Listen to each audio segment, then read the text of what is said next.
Assalamualaikum warahmatullahi wabarakatuh. Perkenalkan, nama saya Redo Kurniawan, NPM A1C021045.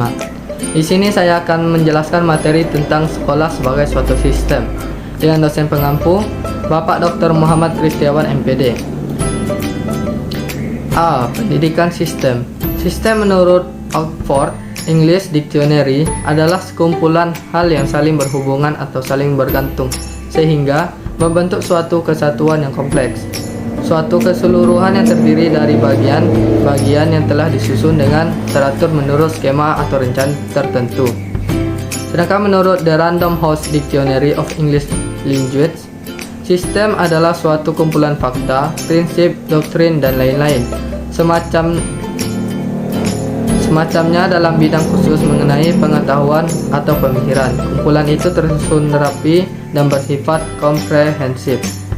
Sedangkan menurut Fatah pada tahun 2006, pandangan pendidikan sebagai suatu sistem itu dapat dilihat secara mikro dan makro. Secara mikro, pendidikan dapat dilihat dari hubungan elemen peserta didik, pendidik, dan interaksi keduanya dalam usaha pendidikan. Sedangkan usaha makro menjangkau elemen-elemen yang lebih luas. B. Sekolah sebagai suatu sistem. Sekolah sebagai suatu sistem mencakup beberapa komponen.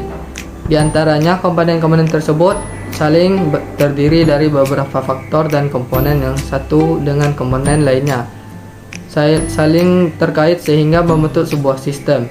Komponen-komponen dari sistem sekolah terdiri atas masukan atau input, proses, keluaran langsung atau output, dan keluaran tidak langsung yaitu outcome. Adapun ciri-ciri sebuah sistem adalah: 1. Terdiri dari banyak unsur. 2. Masing-masing unsur memiliki peranan spesifik. 3. Tersusun dalam satu tatanan tertentu. 4. Antara masing-masing unsur saling mempengaruhi. 5. Berproses melakukan transformasi dengan mekanisme tertentu. 6. Tidak tergiur dari pengaruh lingkungan. 7. Mempunyai maksud dan tujuan. 8. Memerlukan masukan dari luar. Dan yang 9 yaitu mempunyai batas waktu.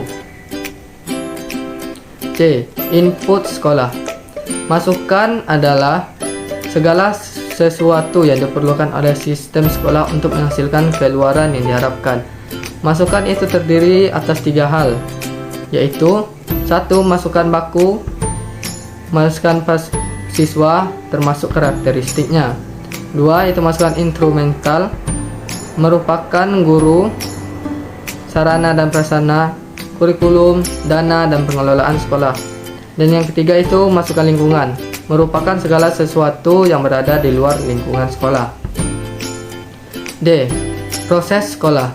Proses pembelajaran atau PBM merupakan suatu kegiatan yang dilakukan oleh guru berkaitan dengan materi ajar yang berlangsung dan dikemas secara interaktif, menyenangkan, menantang, memotivasi, serta merangsang peserta didik untuk berpikir.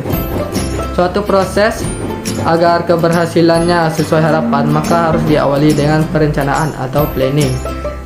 Unsur-unsur perencanaan proses pembelajaran yang baik itu seperti: 1. Kebutuhan peserta didik. 2. Kompetensi dasar. 3. Tujuan, dan 4. Strategi dan lain-lainnya. E. Output sekolah. Output merupakan hasil dari proses, menghasilkan lulusan sesuai dengan standar tertentu dan tentunya sesuai dengan harapan, memenuhi kebutuhan yang diinginkan oleh masyarakat, orang tua, dan pemerintah. Output pendidikan sebagai suatu sistem dapat dicerminkan dari suatu prestasi mutu lulusan sekolah. F. Outcome sekolah. Outcome merupakan keluaran tidak langsung yang menentukan berhasil atau tidaknya sistem sekolah. Outcome pendidikan sebagai suatu sistem dapat dicerminkan dari mutu lulusan sekolah, dapat melanjutkan pendidikan ke tingkat yang lebih tinggi atau dapat bekerja. Sekianlah materi yang dapat saya sampaikan, semoga bermanfaat. Saya akhiri, wassalamualaikum warahmatullahi wabarakatuh.